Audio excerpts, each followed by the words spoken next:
ये मेरे लिए सौभाग्य की बात है कि आज आप सब लोगों के सामने हमारे मुख्य अतिथि ने और आप इस समाज में मुझे ब्रह्मर्षि कुल गौरव सम्मान से सम्मानित किया।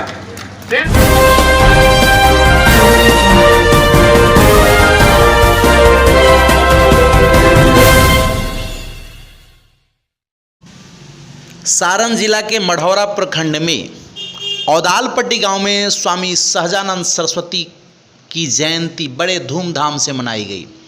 ब्रह्मर्षि समाज के लोग एकत्रित होकर के स्वामी सहजानंद सरस्वती की प्रतिमा पर पुष्पांजलि अर्पित किए तथा उनकी याद में उनकी कृतियों को उजागर करने का प्रयास किए।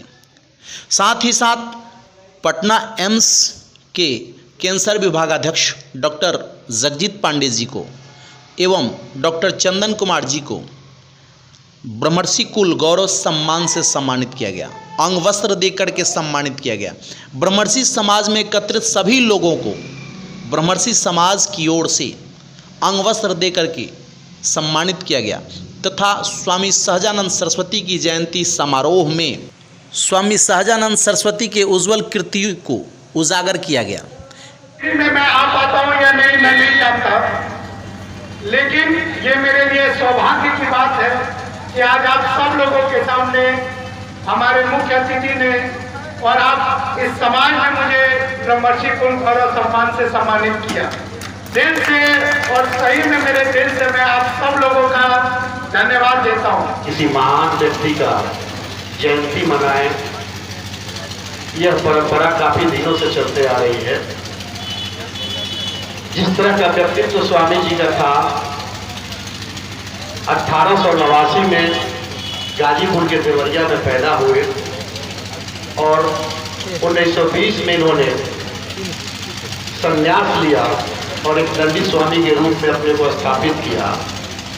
अंग्रेजी, हिंदी, संस्कृत काफ़ी अच्छी पकड़ थी स्वामी जी की। गरीब परिवार में पैदा होने के बाद भी काशी विद्यापीठ से शिक्षा ग्रहण किए और लंबे समय तक समाज सुधार के क्षेत्र में या यूँ कहें कि अपने जीवन पूरा जीवन ही लगा दिया उन्होंने। उपलब्धि उनकी किसान मजदूरों के लिए जो संघर्ष है वो न केवल भारत में विदेशों तक इसकी ख्याति फैली हुई थी। आज वैसे महामानव को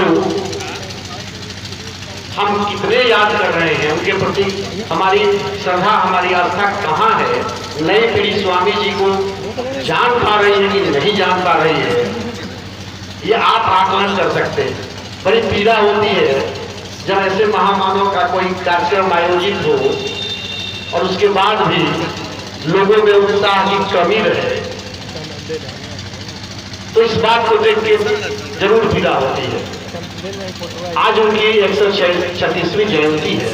स्वामी जी के चाहने वालों का, समाज के प्रबुद्धजनों का आज हम उनकी स्मृति में, उनके श्री चरणों में अपनी संपूर्ण भावभीनी श्रद्धांजलि अर्पित करते हैं। स्वामी जी का व्यक्तित्व बहुआयामी था।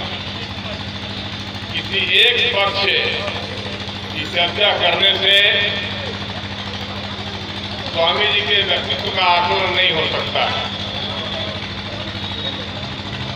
एक दंडी सन्यासी, एक समाज सुधारक, स्वतंत्रता सेनानी और सबसे बड़ा जो उनका पक्ष था वह किसान नेता। इतने सारे पक्षों के लिए हुए स्वामी जी आखिर कैसी जिंदगी जिए, क्या उनका उद्देश्य था? मित्रों, आप कह सकते हैं कि स्वामी जी स्वभाव से विद्रोही, एक जन्मजात विद्रोही। जब जहां जो चीज गलत लगी उन्होंने उसका मुखर विरोध किया और उसके खिलाफ लड़ाई लड़ने के लिए अपनी पूरी ताकत लगा दी। चाहे समाज सुधार के क्षेत्र में, जो भूमिहार समाज के लोग थे उनके लिए हम स्थापित करना कि हरि ब्राह्मण है, कोई भ्रम की स्थिति नहीं हो, संपूर्ण रूप से ब्राह्मण है। उन्होंने काशी से लेकर के पूरे देश में घूमकर शास्त्रार्थ कर कई पुस्तकों की रचना करके और सामाजिक आंदोलन चला करके उन्होंने स्थापित किया कि भूमिहार भी ब्राह्मण है। और जब भूमिहार संगठन के दौरान, क्योंकि उस जमाने में बिहार में, पूर्वी उत्तर प्रदेश में अगर 100 जमींदार थे छोटे बड़े, तो उसमें 60% जमींदारी भूमिहारों के पास, एक जाति के पास 60%, 40% में सारी जाति के लोग थे। स्वामी जी को लगा ये जमींदार लोग किसानों पर बड़ा अत्याचार करते हैं, विद्रोही के स्वभाव से गलत बात बर्दाश्त नहीं कर सकते थे। तो उन्होंने किसान नेता का अपना